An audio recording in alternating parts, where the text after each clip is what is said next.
네, 제가 정말 좋아하는, 그래서 몇 번이나 반복해서 읽어본 책을 하나 소개를 드리자면 이어령 박사님의 소설로 떠나는 영성순례라는 책입니다.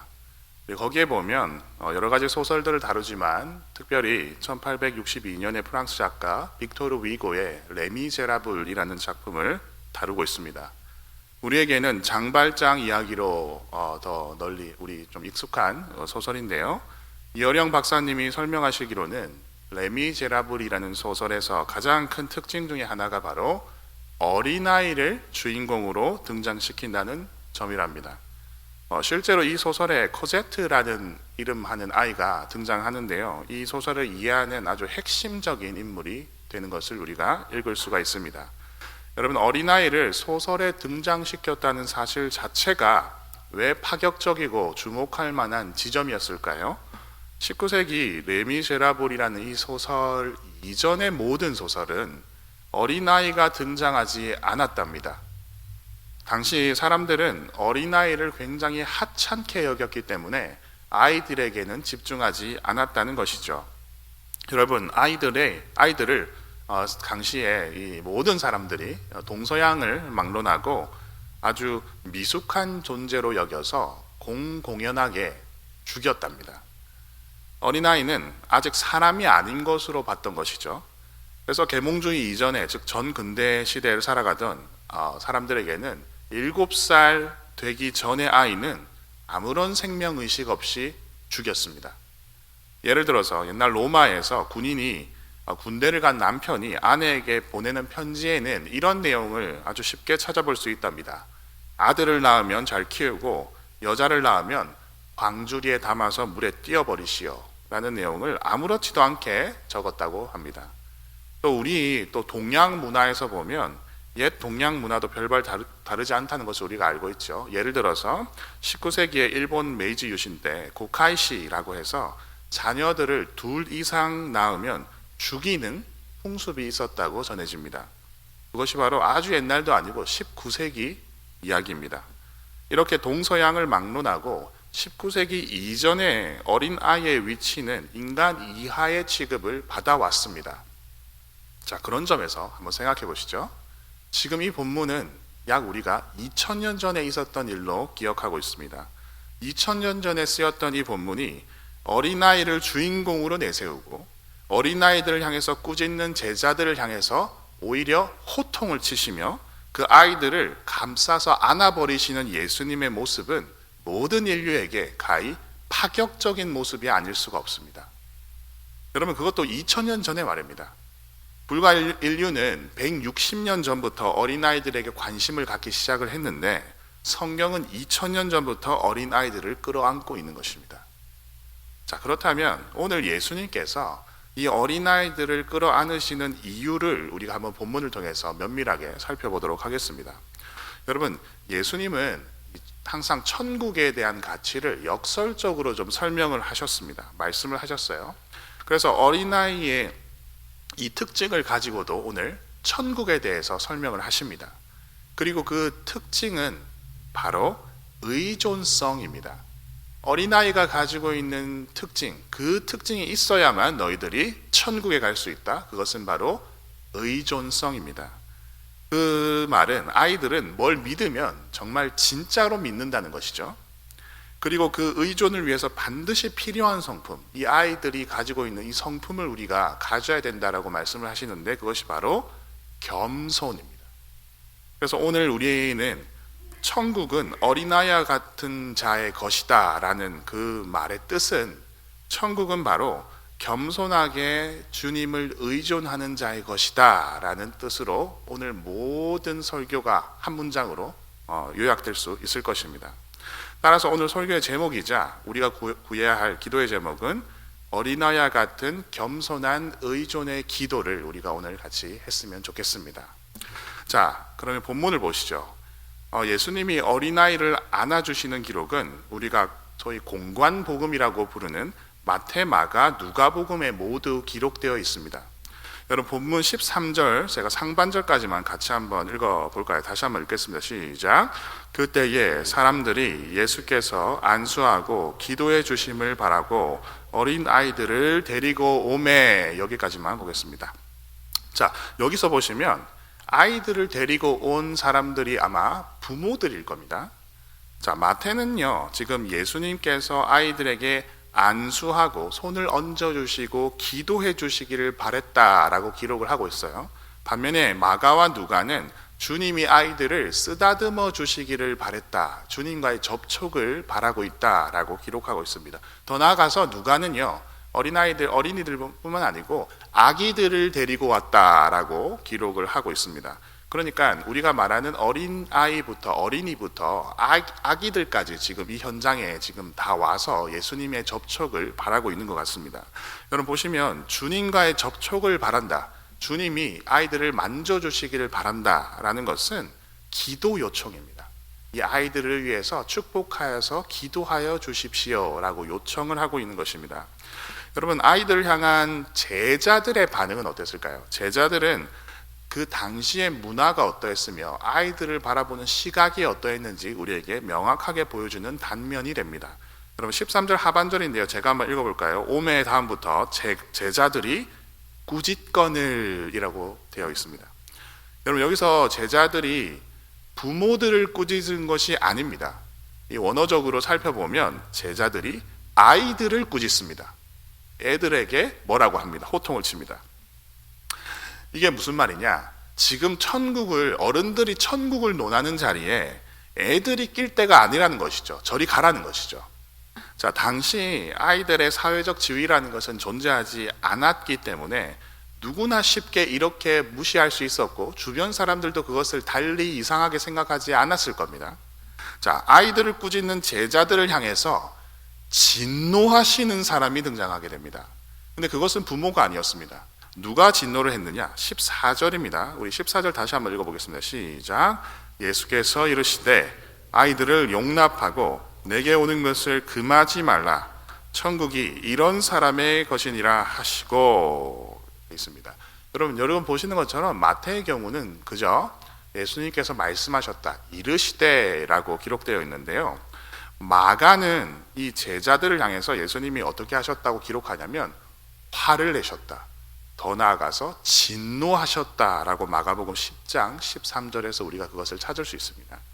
성경에 나타난 예수님의 진노, 예수님이 화를 내시는 장면은 그렇게 흔하지가 않습니다. 여러분, 예수님은요, 얻어맞고 억울하게 재판을 당하고 십자가에 지시고 하는 그 모든 상황 속에서도 화를 내지 않으세요. 근데 다만 오늘 본문을 포함하여서 우리가 복음서에서 예수님이 화를 내시는 모습을 3번 찾아볼 수 있는데요. 첫 번째는 바로 종교 지도자들이 이 주님께서 안식일에 손 마른 사람을 고치나 안 고치나 지켜보는 장면이 등장합니다. 그때 이 종교 지도자들의 그 남의 고통을 이용해서 그것을 덫을 놓는 그 완악하고 돌 같은 마음을 보시고 주님께서 그들을 향해서 화를 내십니다. 그리고 두 번째 장면은 기도하는 집인 이 성전을 이 도둑의 소굴로 장사하는 곳으로 만들어 놓은 상황을 보시고 주님은 분노를 참지 못하고 화를 내십니다. 그리고 오늘 우리가 보는 이 본문, 즉 아이들이 주님께 접근하는 것을 막는 태도를 보면서 주님은 화를 내십니다. 자, 그렇다는 말은 아이들이 주님께 오는 것을 막는 행위, 우리 교회가 아이들을 주님께 다가가게 하는 것을 막는 행위, 그것은 타인의 아픔을 이용하는 돌 같은 마음을 대하시는 것이나 또는 기도하는 집이 되어야 할 교회를 도둑의 소굴로 만드는 것 정도로 주님을 화나게 하는 일이라는 것입니다. 아이들이 주님께 오는 것을 막는 것은 주님을 화나게 하는 일이라는 것이죠. 자, 여러분, 예수님은 아이들을 전적으로 수용하시면서 천국에 대한 가르침을 주십니다.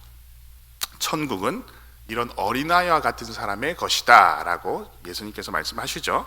즉 어린아이들은 다 천국에 간다, 이 말이 아닙니다. 그 말이 아니라 천국은 이런 사람의 것이다, 즉 어린아이가 가지고 있는 특징을 가진 사람이 가는 곳이다 라고 주님께서 설명을 해주시는 겁니다.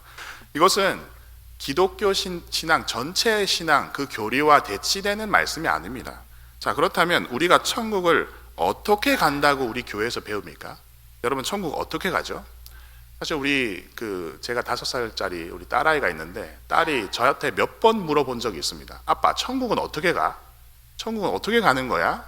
그럴 때마다 저는 성경 교리를 설명한 적이 없습니다. 하지 않고 어떻게 했냐면 우리 어린이 버전으로 이렇게 얘기합니다. 돈으로도 못 가요 하나님 나라, 힘으로도 못 가요 하나님 나라. 그리고 어떻게 가죠? 천국을? 믿음으로 가는 나라 하나님 나라. 그렇죠? 그렇습니다, 여러분. 천국은 믿음으로 가는 나라입니다. 그래서 저는 설명하죠. 누구를 대상하는 믿음인지. 예수 그리스도를 믿는 믿음으로 가는 나라가 바로 하나님 나라이다 라고 매번 노래를 불러줍니다. 여러분, 예수님을 믿는 믿음에 대해서 어린아이들이 어떻게 믿는지 한번 생각해 보시기 바랍니다. 아이들은 무언가 믿으면 의심 없이 진실로 믿습니다. 자, 그렇다면 어떤 성품이, 우리가 어떤 마음의 자세가 되어야 이 주님을 향한 믿음이 진심이 되고 진짜로 믿게 되는 걸까요? 그것은 바로 자신을 낮추는 자세인 겸손이 요구됩니다. 여러분, 우리는 제자들 사이에서 누가 더 크냐, 천국에서 누가 더 큰 자이냐라고 서로 아웅다웅 싸워서 논쟁을 했던 장면을 우리가 기억합니다. 그리고 거기에 대해서 예수님이 어떻게 반응하셨는지 우리가 잘 알고 있습니다. 우리 마태복음 18장 한번 보시죠. 우리 몇 장을 뒤로 넘기시면 마태복음 18장 1절입니다. 우리 다 같이 한번 읽어보겠습니다. 시작. 그때에 제자들이 예수께 나와 이르되 천국에서는 누가 크니까? 이렇게 돼 있죠. 자, 여기서 주님께서 어떻게 반응하십니까? 2절에서 4절까지도 다 같이 한번 읽어보겠습니다. 시작. 예수께서 한 어린아이를 불러 그들 가운데 세우시고 이르시되 진실로 너희에게 이르노니 너희가 돌이켜 어린아이들과 같이 되지 아니하면 결단코 천국에 들어가지 못하리라. 그러므로 누구든지 이 어린아이와 같이 자기를 낮추는 사람이 천국에서 큰 자이니라. 아멘. 자, 여러분 보십시오. 여기도 지금 어린아이가 중앙으로 등장하죠. 그런데 어린아이와 같은 믿음은 바로 어떤 믿음입니까? 자기를 낮추는 믿음, 겸손한 믿음이 바로 어린아이와 같은 믿음이고, 이것이 있어야만 너희가 천국에 갈 수 있다라고 주님께서 가르치십니다. 여러분, 이 겸손이 있어야 믿음을 받아들일 수 있고, 이 믿음이 있어야 천국에 갈 수 있는 것입니다. 자, 그리고 나서 주님은 우리가 15절에서 봤던 것처럼 안수하십니다. 그들에게 안수하시고 거기를 떠나시니라. 여러분, 이렇게 마태는 아주 심플하게 이렇게 표현을 하고 있어요. 안수하시고 가셨다. 그런데 마가의 기록을 보면 조금 더 따뜻한 언어로 표현하고 있다는 것을 우리가 발견할 수 있는데요. 우리 마가복음 10장 16절에 보면 제가 세 번역으로 제가 한번 좀 읽어드릴게요. 마가복음 10장 16절을 세 번역으로 보시면, 그리고 예수님께서 어린아이들을 껴안으시고 그들에게 손을 얹어서 축복하여 주셨다라고 기록하고 있습니다. 제가 다 풀어서 말씀드리기에는 시간이 부족하지만 성경에서 말하는 축복, 이 복은 바라크, 이것은 궁극적으로 생명의 연장을 의미합니다. 생명이 지속되는 것을 의미합니다. 자, 본문 말씀이 어린아이와 같은 자가 천국에 간다, 영생을 얻는다라는 것과 연결되는 것을 봐도 주님의 이 축복은 영생에 대한 축복, 영원한 생명을 얻으라는 축복으로 이해할 수 있습니다. 자, 따라서 우리가 우리의 자녀를 위해서 기도를 할 때 세상의 번영을 구하는 것이 아니라 내 자녀가 영생을 얻을 수 있기를, 주님이 내 자녀의 머리에 손을 얹으셔서 영생을 얻게 하시기를 믿음으로 축복하며 기도해야겠습니다. 여러분, 그래서 저는 오늘 우리 말씀을 따라서 우리가 이 새벽에 세 가지 기도 제목을 여러분들에게 좀 나누고 같이 기도하기를 우리 요청드립니다. 그것은 바로 첫 번째, 나의 믿음을 위해서 먼저 기도하시고요. 두 번째, 여러분들에게 속한 여러분들의 자녀, 또 그 자녀의 믿음을 위해서 기도하셨으면 좋겠습니다.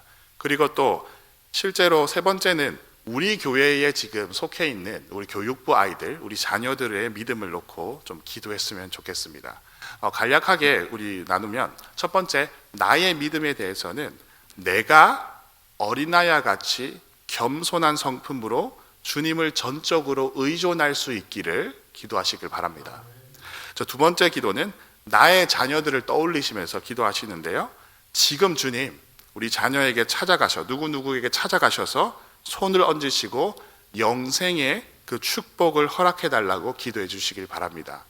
그리고 세 번째로는 우리 교회에 속한 우리 모든 아이들, 우리 교육부의 아이들이 믿음을 갖고 영생의 그 축복을 얻을 수 있도록 기도하시는데요. 그 아이들과 더불어서 우리 유치부를 담당하시는 의진 사모님, 초등부를 담당하시는 장기석 목사님, 또 유스그룹을 담당하시는 제이 목사님, 그리고 교육부 전체를 사랑으로 담당하시는 우리 김용수 장로님을 위해서 함께 기도해 주시길 바랍니다. 그리고 속한 모든 교사들을 위해서도 함께 기도해 주시길 바랍니다. 여러분, 주님께서는 어린아이들을 수용하셨습니다.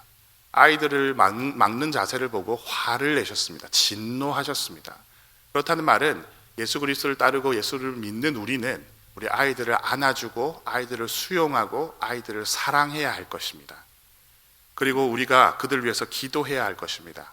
자, 이제 우리가 겸손과 의존의 기도를 주님께 좀 드리기를 요청드립니다. 우리의 마음의 자세를 낮춰서 말씀을 의존해서 기도할 때에 주님께서 우리에게 영생의 축복을 우리 복음 장로교회 공동체 가운데 허락하실 것을 믿습니다. 우리 시간 함께 기도하겠습니다.